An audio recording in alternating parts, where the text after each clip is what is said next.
நண்பர்களே, இன்னைக்கு உங்கள சந்திக்கிறது எனக்கு ரொம்ப சந்தோஷம். இந்த தளத்துக்கு நீங்க வந்ததுக்கு நன்றி. உங்களுக்காக ஆண்டவர் நெறைய விஷயங்கள வச்சிருக்கிறாருன்றத உங்ககிட்ட பகிர்ந்துக்க நான் விரும்புறேன். இன்னைக்கு உங்க கூட நான் பேச வேண்டிய விஷயத்துக்குள்ள போறதுக்கு முன்னாடி, சில விஷயங்கள சொல்லிக்க விரும்புறேன். நீங்க ஜான் கிஃப்டா அப்படின்ற என்னோட Instagram, Facebook, YouTube மூலமா என்ன ஃபாலோ பண்ணி என்னோட பதிவுகள நீங்க பெறலாம். தினமும் என்னோட பாட்காஸ்ட் நீங்க கேட்கலாம். ஆண்டவரோட கிருபையில அதெல்லாம் நல்ல கிரியை செய்து வர்றத நான் பார்க்கிறேன். நீங்களும் அத தினமும் கேளுங்க. நிச்சயமா அது உங்களுக்கு ஒரு பெரிய ஆசீர்வாதமா இருக்கும்னு என்னால சொல்ல முடியும். ஜான் கிஃப்டா அப்படின்ற என்னோட யூடியூப் சேனலை தினமும் பார்க்க மறக்காதீங்க. Fuel for the soul with John Gifta அப்படின்ற இங்கிலீஷ் பாட்காஸ்டையும் நீங்க தினமும் கேட்கலாம். www.johngifta.com அப்படின்ற என்னோட வெப்சைட்லையும் இதெல்லாமே இருக்கும். மீண்டும் உங்களை இந்த நிகழ்ச்சி வழியே சந்திக்கிறதுல எனக்கு மகிழ்ச்சி. கடந்த சில நிகழ்ச்சிகளில் நீங்கள் கேட்டிருந்தீங்கன்னா உங்களுக்கு தெரிஞ்சிருக்கும். நாம் 1 சாமுவேல் 17ஆம் அதிகாரத்தில் தாவீதோட வாழ்க்கையிலிருந்து ஒவ்வொரு நிகழ்ச்சியிலையும் ஒவ்வொரு பாடத்தை கற்றுட்டு வர்றோம். இன்றைக்கும் அதே விதமாக என்னை கவர்ந்த ஒரு விஷயத்தை பற்றி உங்களோட பகிர்ந்துக்கலான்னு விரும்புகிறேன். தாவீது தான் போய் கோலியாத்தை தோற்கடிக்க போறேன்னு சவுல் ராஜா கிட்ட சொல்லி அவரை சம்மதிக்க வைக்க முயற்சி பண்ணிட்டு இருக்காரு. 1 சாமுவேல் 17ஆம் அதிகாரம் 38ஆம் வசனத்திலிருந்து பாருங்க. சவுல் தாவீதுக்கு தன் வஸ்திரங்களை உடுத்துவித்து வெண்கலமான ஒரு சீராவை அவன் தலையின் மேல் போட்டு ஒரு கவசத்தையும் அவனுக்கு தரிப்பித்தான். அவனுடைய பட்டயத்தை தாவீது தன் வஸ்திரங்கள் மேல் கட்டிக்கொண்டு அதிலே அவனுக்கு பழக்கம் இல்லாததினால் நடந்து பார்த்தான்.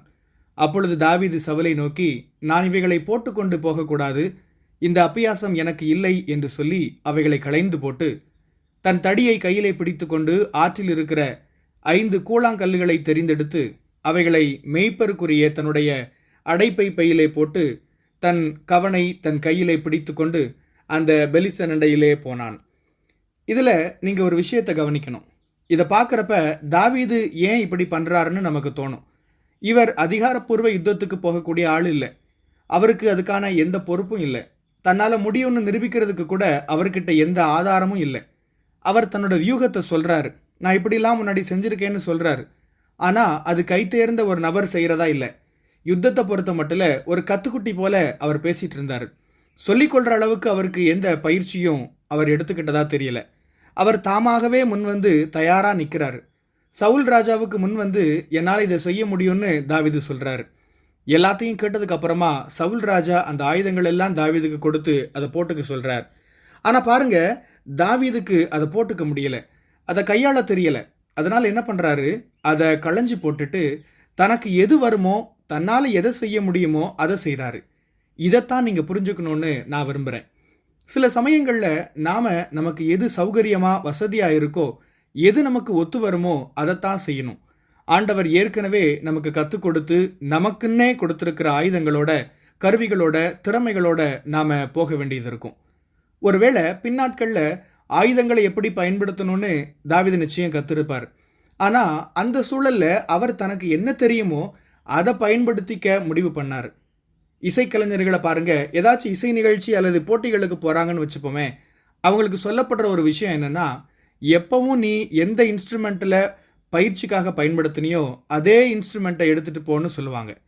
ஒருவேளை அதை இன்ஸ்ட்ருமெண்ட்டாக இருந்தாலும், அதாவது அதுவும் கீபோர்டு தானே, அதுவும் கிட்டார் தானே, வயலின் தானே, அதை பயன்படுத்தினா என்ன அப்படின்னு நாம் இன்னொரு இன்ஸ்ட்ருமெண்ட்டை பற்றி யோசிக்கலாம். ஆனால் அவங்களுக்கு சொல்லப்படுறது என்னென்னா, நீ எந்த இன்ஸ்ட்ருமெண்ட்டில் வாசித்து பழகிருக்கியோ அந்த இன்ஸ்ட்ருமெண்ட்டை எடுத்துகிட்டு போன்னு சொல்லுவாங்க. அது நல்லா நமக்கு பழகி இருக்கும். வேறு இன்ஸ்ட்ருமெண்ட்டை எடுத்தோன்னா அதில் ஏதாச்சும் ஒரு சின்ன விஷயம் மாறி இருந்தால் கூட எல்லாமே சொதப்பிடும். நான் என்ன சொல்கிறேன்னு புரியும்னு நினைக்கிறேன்.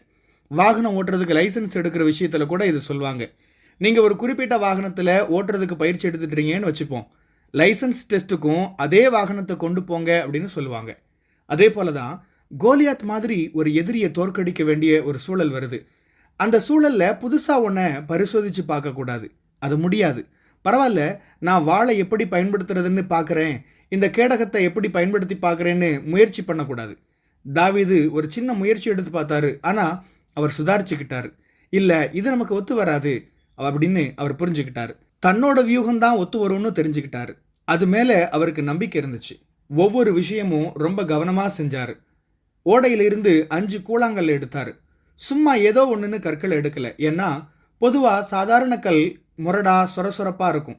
ஓடையிலிருந்து இருக்கிறது உருண்டு ஓடி ஓடி அந்த முனைகள் எல்லாம் கூர்மை இல்லாமல் கையாளுறதுக்கு வசதியாக இருக்கும் பாருங்கள். இந்த சின்ன விஷயத்துல கூட தாவீது ரொம்ப கவனமா இருந்தார். ஒருவேளை ஜனங்கள் அதை கவனிச்சு அவரை கேலி பண்ணியிருக்கலாம். இந்த பையன் என்னங்க பண்ணிட்டு இருக்கான், இந்த பெரிய ராட்சசனை தோற்கடிக்கிறதுக்கு கல் எடுத்துட்டு இருக்கிறான், கோலியாத்துக்கு எவ்வளோ பயிற்சி இருக்கு, எவ்வளோ அனுபவம் இருக்கு, எவ்வளோ ஆயுதங்கள்லாம் அவன் வச்சிருக்கிறான், ஆனால் இந்த பையன் அவன் எதிர்க்க ஒரு கவனையும் 5 கல்லையும் எடுத்துட்டு போறான் அப்படின்னு கேலி பண்ணியிருப்பாங்க. பாருங்க, தாவீது ஏதோ ஒரு கல் எடுத்துட்டு போகல, அதை வச்சு இலக்கை குறி வைக்கிறது அவருக்கு கஷ்டமா இருந்திருக்கும், ஏதோ ஒரு கல்லா இருந்தா. அதனால அவரு ஆத்து பக்கமா போய் சரியான வடிவத்தில் இருக்கிற கூழாங்கற்களை பொறுக்கி எடுக்கிறாரு. அவர் தன்னோட வியூகத்துல ரொம்ப தெளிவா இருந்தாரு.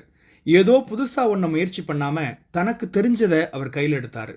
இதை கேட்டுட்டு இருக்கிற உங்களுக்கு இது ஒரு செய்தியை கொடுக்குது. நீங்க ஒருவேளை ஒரு விடுதலைக்காக, ஒரு மாற்றத்துக்காக ஜெபிச்சுட்டு இருக்கலாம். கோலியாத் மாதிரி ஒரு பெரிய சூழலை எதிர்கொள்றதுக்கான வாய்ப்பு உங்களுக்கு வரும்போது உங்களுக்கு சௌகரியமான பழகின வியூகத்தை கையில் எடுத்துக்கிறதுக்கு நீங்க கவனமா இருக்கணும். கடந்த காலத்தில் உங்களுக்கு கை கொடுத்த வியூகத்தை நீங்கள் கையில் எடுக்கணும். புதுசாக ஏதாச்சும் ஒன்றை பரிசோதித்து பார்க்கறதுக்கான காலம் அது இல்லை.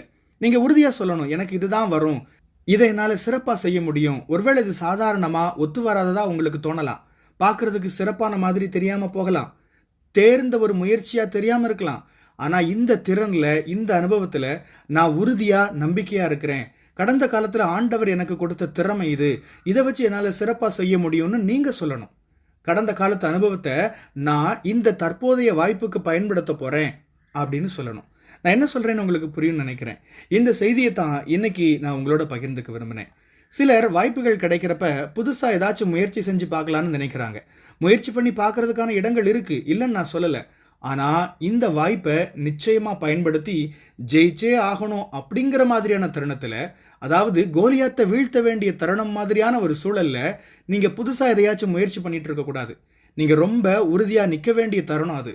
கடந்த காலத்தில் நீங்கள் ஜெயிக்கிறதுக்காக ஆண்டவர் உங்களுக்கு தந்த திறன்களை நீங்கள் அதுக்கு பயன்படுத்தணும்.